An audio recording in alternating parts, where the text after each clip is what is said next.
Study IQ IAS, अब तैयारी हुई अफोर्डेबल। तो 10 साल हो चुके हैं मेक इन इंडिया इनिशिएटिव को लॉन्च किए हुए। एंड उस समय पर ऑब्जेक्टिव क्या था कि भैया हमें अपने देश की मैन्युफैक्चरिंग कैपेबिलिटी को यहां पर एनहांस करना है and we have to make sure कि जो ओवरऑल नेशनल इनकम जीडीपी हमारे देश में बन रही है उसमें मैन्युफैक्चरिंग का शेयर 25% तक रहे। सो इवन आफ्टर 10 ईयर्स क्या हम उस टारगेट को अचीव कर पाए हैं? जी नहीं। अभी भी जो कंट्रीब्यूशन है मैन्युफैक्चरिंग की इन ओवरऑल इकोनॉमी हम 17-18% देख पाते हैं। एंड बियॉन्ड दैट हम क्या एक नया ट्रेंड यहां पर देख रहे हैं कि जो एक सबसे मुख्य ऑब्जेक्टिव है मैन्युफैक्चरिंग सेक्टर की ग्रोथ के लिए कि एम्प्लॉयमेंट जनरेशन किया जा सके, वो भी हमें उतना नहीं देखने को मिल रहा। साथ के साथ इन्वेस्टमेंट पैटर्न्स में अगर हम चीजों को ऑब्जर्व करें तो वहां पर भी हमें स्टेग्नेंसी देखने को मिल रही है। तो जो ये इतनी बड़ी मुहिम यहां पर चलाई गई 2014 से लेकर कि मेक इन इंडिया होना चाहिए, जिसके तहत डिफरेंट इनिशिएटिव्स लॉन्च किए गए, PLI scheme being one of them, तो क्या उन सभी इनिशिएटिव्स के हमें वो डिजायर्ड रिजल्ट्स देखने को मिल रहे हैं? तो कहीं ना कहीं ये सवाल तो आता है ना कि क्यों उतनी एम्प्लॉयमेंट अपॉर्चुनिटीज क्रिएट नहीं हो पा रही, क्यों हमारा अनएम्प्लॉयड यूथ यहां पर देखने को मिल रहा है?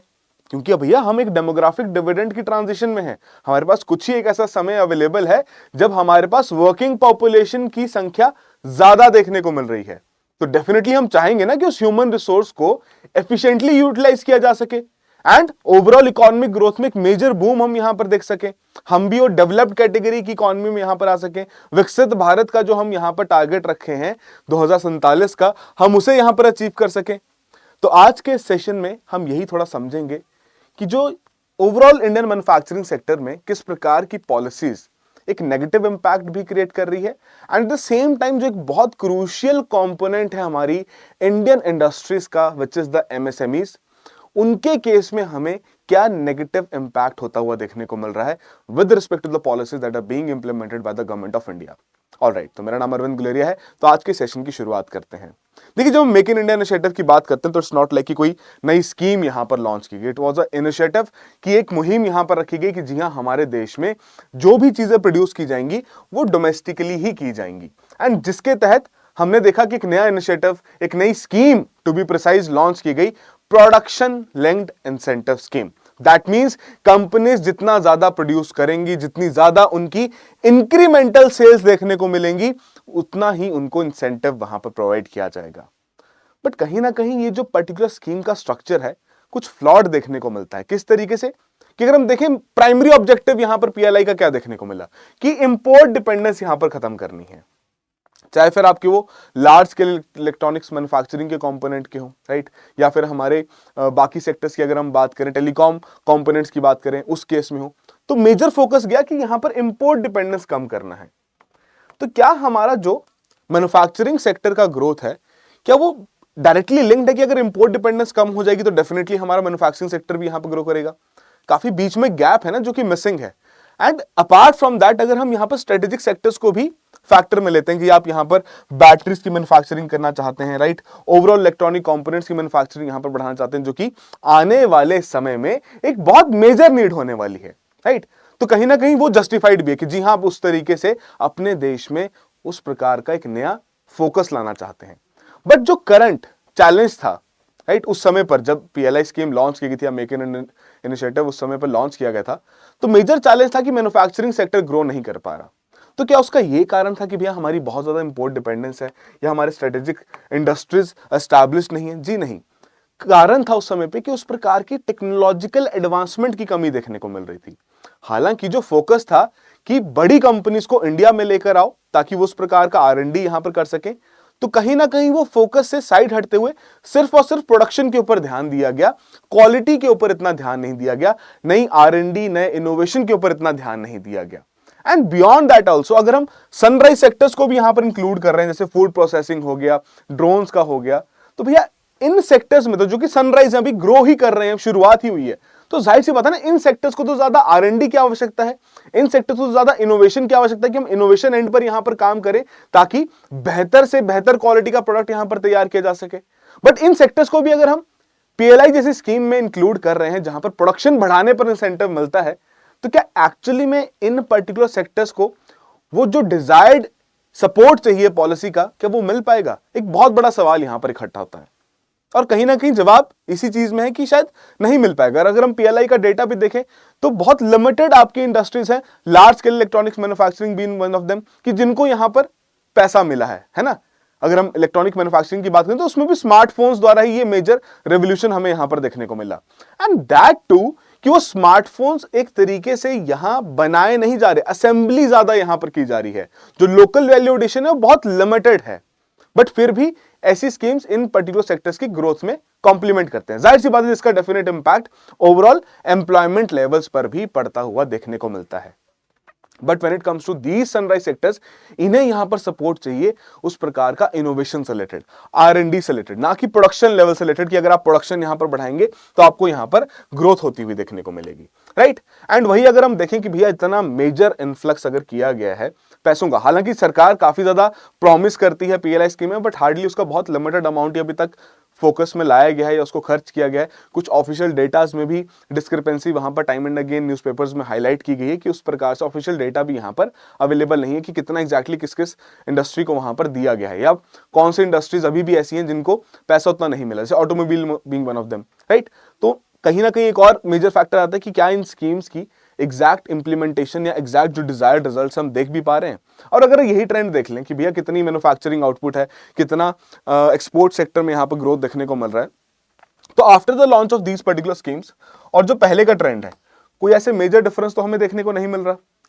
और यहां पर कोई हम ग्रोथ रेट की बात नहीं कर रहे, एब्सोल्यूट नंबर्स की यहां पर बात कर रहे हैं। पेंडेमिक का डेफिनेटली यहां पर इंपैक्ट पड़ा, बट उसके बाद भी बेस इफेक्ट की वजह से या ओवरऑल जो इन्फ्लक्स यहां पर हुआ डिमांड का भी, उसकी वजह से हमें मेजर चेंज देखने को मिला। बट जो एक बड़ा टारगेट था कि भैया इतनी मिलियंस की तादाद में यहां पर एम्प्लॉयमेंट जनरेट किया जाएगा, ओवरऑल इकोनॉमिक ग्रोथ में 25% की कंट्रीब्यूशन यहां पर मैन्युफैक्चरिंग सेक्टर की रहेगी, ये सभी टारगेट्स अभी भी फीके पड़ रहे हैं। एंड कंसर्न यहां पर सबसे बड़ा क्या है? कंसर्न ये है कि ये जो समय है इंडियन इकोनॉमी के लिए, ये दोबारा वापस नहीं आएगा। We are going through a major demographic transition. माने कि हमारे देश में जो वर्किंग पॉपुलेशन है, राइट, 15 से 50 साल 60 साल तक के जो लोग हैं, उनकी मात्रा ज्यादा है, मतलब they can contribute more towards the economic growth, more towards the generation of goods and services, जिसकी वजह से हमें एक मेजर बूस्ट यहां पर मिल सकता है। बाकी देशों में फिर भी वो एज खत्म हो चुका है, इंडिया के पास करेंटली वो एज अवेलेबल है। तो इस बढ़ती हुई पॉपुलेशन, खासकर वर्किंग पॉपुलेशन के लिए अगर जॉब्स ही अवेलेबल नहीं रहेंगी, राइट, तो क्या हम इन ह्यूमन रिसोर्स को एज एन एसेट ट्रीट कर पाएंगे? जी नहीं, ये तो लाइबिलिटी बनते जाएंगे ना। अगर ये बढ़ती हुई जनसंख्या के पास जॉब्स नहीं रहेंगी तो जहां ये एसेट बन सकते हैं इंडियन इकोनॉमी के लिए, ये तो लाइबिलिटी में कन्वर्ट हो जाएंगे। सोशल अनरेस्ट हो सकता है भैया कल को, राइट, किसी प्रकार की गलत एक्टिविटीज में इन्वॉल्व हो सकता है यूथ, है कि नहीं। और ये चीज मैं नहीं कह रहा, ये डेटा यहां पर कह रहा है कि जी हाँ, उस प्रकार से अगर जो हमारा अनएम्प्लॉयबल का यूथ का डेटा अगर हम यहां पर देखें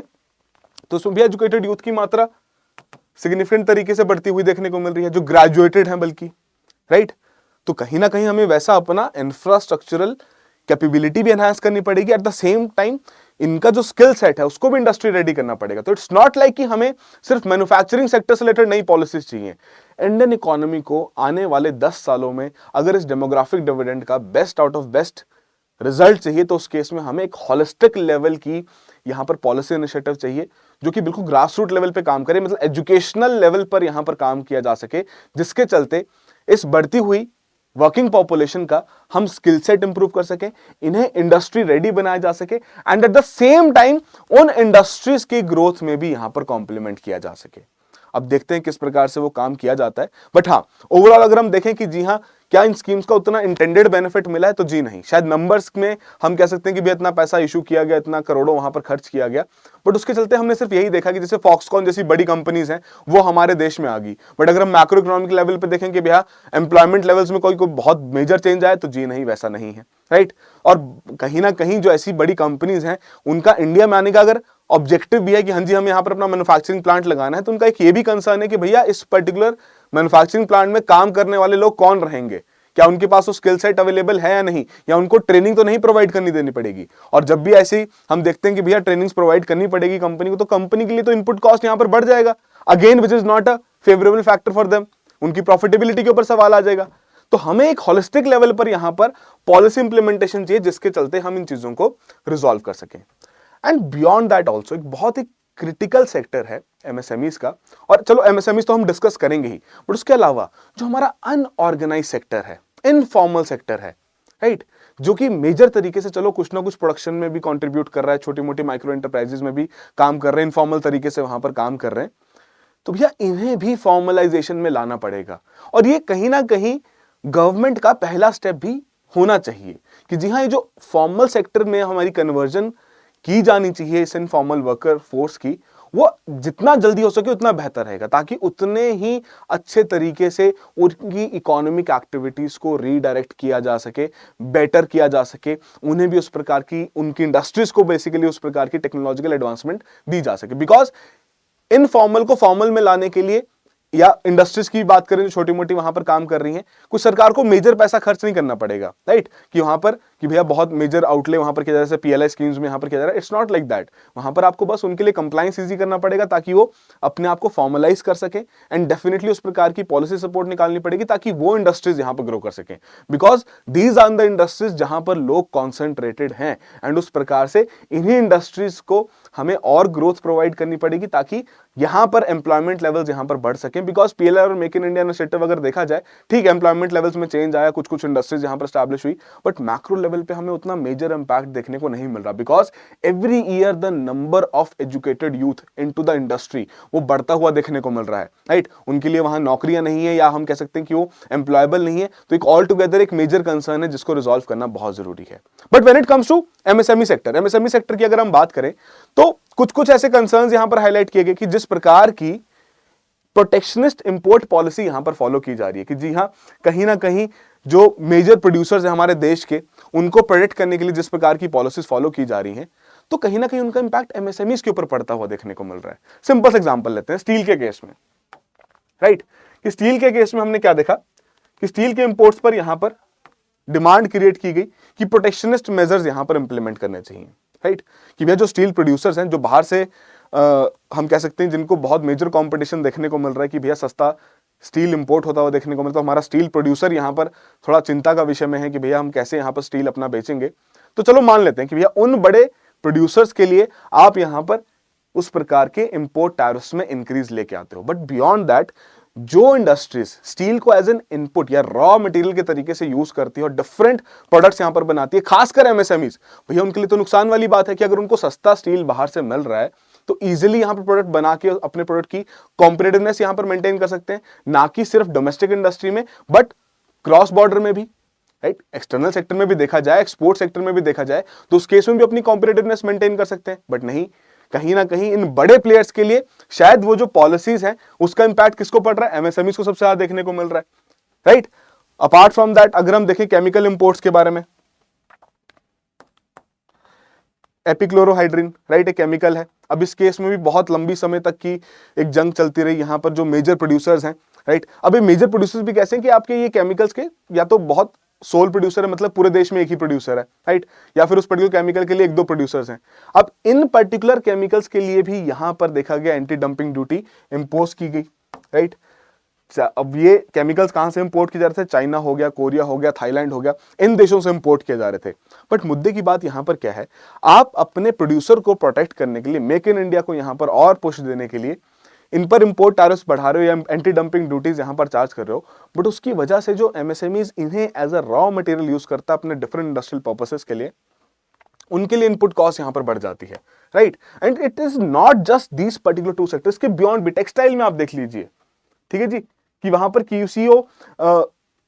मेजर्स वहां पर इंप्लीमेंट किए, क्वालिटी कंट्रोल ऑर्डर वहां पर इंप्लीमेंट किया गया। अब बोला गया कि भैया जो हमारे देश की बीआईएस सर्टिफिकेशन है उसके तहत अगर फॉरेन प्रोड्यूसर अपनी सर्टिफिकेशन करवाता है तब उनका सामान जो है उसे हम यहां पर इंपोर्ट कर सकते हैं, राइट। इसमें बहुत बड़ी जंग चली। जंग किस तरीके से चली कि जो आपके पॉलीमर और विस्कॉस वाले फैब्रिक्स हैं उनके केस में क्या लगा दिया गया, ये क्वालिटी कंट्रोल ऑर्डर यहां पर इंपोज कर दिया गया कि भैया ये सर्टिफाइड रहेंगे तभी यहां पर इनकी इंपोर्ट की जाएगी, राइट। और इस चीज में हमने क्या देखा कि ग्रासिम द्वारा ये मेजर पुश यहां पर दिया गया, और बेसिकली इसमें ग्रासिम और रिलायंस इंडस्ट्रीज जैसे जो प्रोड्यूसर्स हैं जो कि वीएसएफ या फिर पीएसएफ जैसे फैब्रिक्स यहां पर क्रिएट करते हैं, उन्हीं का मेजर बेनिफिट होता हुआ देखने को मिला, राइट। बट अगेन जो ऐसी इंडस्ट्रीज जो डाउनस्ट्रीम यूजर्स हैं, राइट, जो आगे जाके इन पर्टिकुलर फैब्रिक्स को यूज करके, इन पर्टिकुलर रॉ मटेरियल्स को यूज करके फाइनली अपना प्रोडक्ट बनाते हैं, भैया उनके लिए नुकसान वाली बात है ना। बिकॉज इंडोनेशिया से मोस्टली हम देखते थे किस प्रकार का इंपोर्ट होता हुआ देखने को मिलता था इन प्रकार के फैब्रिक्स का, जो कि पहले सस्ता था, ठीक है जी। अब ये नया क्वालिटी कंट्रोल मेजर यहां पर जब लगा दी गया, उस केस में इंपोर्ट्स की मात्रा सडनली कम होगी, डोमेस्टिक प्रोड्यूसर्स का सामान बिकना यहां पर शुरू हो गया, जो कि डेफिनेटली उस प्रकार के प्राइस पॉइंट को बीट नहीं कर पाएगा। और जो डाउनस्ट्रीम में बैठे हुए हमारे एमएसएमईज हैं, जो कि इस प्रकार के रॉ मटेरियल को यूज करके अपना प्रोडक्ट यहां पर तैयार करते हैं, उनका फिर यहां पर नुकसान होता हुआ देखने को मिल रहा है, राइट। सोलर सेक्टर में भी ये सेम कंसर्न है कि एलएमएम लिस्ट वहां पर निकाल दी गई, जिसमें सिर्फ और सिर्फ मेजर जो हमारे देश के प्रोड्यूसर्स हैं, जो सोलर पैनल्स यहां पर बनाते हैं, वॉरी एनर्जीज हो गया, अडानी सोलर हो गया, रिन्यू पावर हो गया, फर्स्ट सोलर, टाटा पावर, यही मोस्टली इस प्रकार की लिस्ट में यहां पर मेजर कंट्रीब्यूशन कर पाते हैं कि भैया डोमेस्टिकली प्रोड्यूस होना चाहिए तभी जाके बनेगा। बट जिस प्रकार के अगर हम टारगेट्स रख रहे हैं कि भैया रिन्यूएबल एनर्जी के ऊपर पुश देना है, हमें अपना क्लाइमेट चेंज का फैक्टर मद्देनजर रखते हुए रिन्यूएबल एनर्जी में ट्रांजिट करना है, तो अगर डोमेस्टिक प्रोड्यूसर्स के लिए जो बनाई हुई इंपोर्ट जो आपकी सोलर पैनल्स हैं, यदि वो बहुत महंगी देखने को मिल रही हैं, तो कैसे इन प्रकार की सोलर एनर्जी की हम एडॉप्शन यहां पर देख पाएंगे, राइट। तो कहीं ना कहीं डाउन द लाइन पॉइंट ये आ जाता है कि देखिए जितनी भी पॉलिसीज यहां पर निकाली जा रही हैं, क्या एक्चुअली में इनका बेनिफिट मिल रहा है, क्या एक्चुअली में हम उस प्रकार का जो एक मेजर ग्रोथ चाहते हैं हमारे इंडियन मैन्युफैक्चरिंग सेक्टर में, उन्हें मिल पा रहा है। तो कहीं ना कहीं सवाल ये जो सामने आता है, तो उसका जवाब भी हमारे सामने ही है कि शायद हमें थोड़ा चेंज करने की यहां पर आवश्यकता है। चेंज करने की इस तरीके से आवश्यकता है कि पहली बात तो आज आप पीएलआई के ऊपर इतना फोकस कर रहे हैं, उतना ही focus design linked incentive scheme के ऊपर भी किया जाए, ताकि पुश यहां पर R&D के ऊपर भी किया जाए। बिकॉज इंडिया में जो मैन्युफैक्चरिंग कैपेबिलिटी या मैन्युफैक्चरिंग कैपेसिटी का इशू था before 2014, it was majorly because of the lack in technological advancements. तो प्रोडक्शन बढ़ाने से वो जो पर्टिकुलर कंसर्न है वो यहां पर रिजॉल्व नहीं होता, right. And beyond that also जो हमारे मेजर एम्प्लॉयमेंट अगर हम एब्जॉर्ब करना चाहते हैं, तो हमें एमएसएमईज और ऐसे जितने भी अनऑर्गेनाइज सेक्टर्स हैं, इनके ऊपर फोकस यहां पर लाना पड़ेगा, which can be a very cost effective solution for the government also. कि उतना मेजर पैसा खर्च ना करते हुए इन पर्टिकुलर सेक्टर्स के ऊपर अगर फोकस किया जाए, तो डेफिनेटली उसका इंपॉर्टेंट इंपैक्ट पड़ेगा। एंड ऐसा नहीं है कि इसका मतलब ये कि आप बड़े जो मैन्युफैक्चरर्स हैं उनको यहां पर भूल जाएं, डेफिनेटली उनका भी कंट्रीब्यूशन यहां पर रहता है। उस प्रकार से मेक इन इंडिया इनिशिएटिव को आगे तक लेके जा रहे हैं, उनको भी प्रोटेक्ट करना जरूरी है। But at the same time MSMEs के एक्सपेंस पर उनको प्रोटेक्ट करना शायद उतना अच्छा रिजल्ट देखने को ना मिले। एमएसएमईज कंट्रीब्यूट कर रहे हैं, ओवरऑल एक्सपोर्ट सेगमेंट में 45% तक की कंट्रीब्यूशन है, ओवरऑल इंडियन इकोनॉमी में 30% तक की कंट्रीब्यूशन है, तो इतना इजीली उनको हम इग्नोर नहीं कर सकते। Now think about those MSMEs जो कि अनरजिस्टर्ड है, उनके लिए भी अगर फॉर्मलाइजेशन की प्रोसेस इजी कर दी जाए तो कितना बेहतर हो जाएगा। हालांकि हमने लास्ट ईयर तो उल्टा ट्रेंड देखा कि एमएसएमईज ने अपनी रजिस्ट्रेशन सरेंडर कर दी, राइट, कि बड़ी इंडस्ट्रीज उनको वहां पर बिजनेस नहीं दे रही थी, बिकॉज सरकार ने कुछ कैश फ्लो में चेंज वहां पर लेके आया, 45 डेज का रूल वहां पर लेके आए। तो उस केस में भी एक मेजर इंपैक्ट पड़ा कि वहां पर बड़ी इंडस्ट्रीज कह रही कि भैया हम तो रजिस्टर्ड एमएसएमईज के साथ फिर काम ही नहीं करेंगे। तो पॉलिसी इनिशिएटिव्स को एक होलिस्टिक अप्रोच की यहां पर आवश्यकता है, ताकि हम इस मैन्युफैक्चरिंग सेक्टर में जो इतना बड़ा गोल हमने यहां पर ऑब्जर्व किया है कि जी हाँ, हम अपने देश में या अपने देश को एक मेजर मैन्युफैक्चरिंग हब के तरीके से देखना चाहते हैं, एम्प्लॉयमेंट जनरेशन यहां पर देखना चाहते हैं, डेमोग्राफिक डिविडेंड के बेनिफिट्स रीप करना चाहते हैं, तो उस केस में एक single production linked incentive scheme इन चीजों को पूरा नहीं कर पाएगी। We will have to focus on innovation, we will have to focus on developing the skill set of our unemployable youth, as well as इस डेमोग्राफिक डिविडेंड का benefit भी हमें यहां पर रीप करना पड़ेगा। बिकॉज अगर 10 सालों में, अगले 10 सालों में हमने इसको रीप नहीं कर पाया, तो उसके बियॉन्ड भी अगर हम देखें, टोटल 37 ईयर्स का है, उसके बियॉन्ड भी अगर हम देखें 10 साल तक, तो शायद वो उस प्रकार का हमें मेजर चेंज देखने को ना मिले। ऑलराइट, तो आई होप एक बेसिक वैल्यूडेशन आपके कंटेंट में जरूर हुआ हो आज। So that will be all the very best, have a good preparation. Study IQ IAS, अब तैयारी हुई अफोर्डेबल।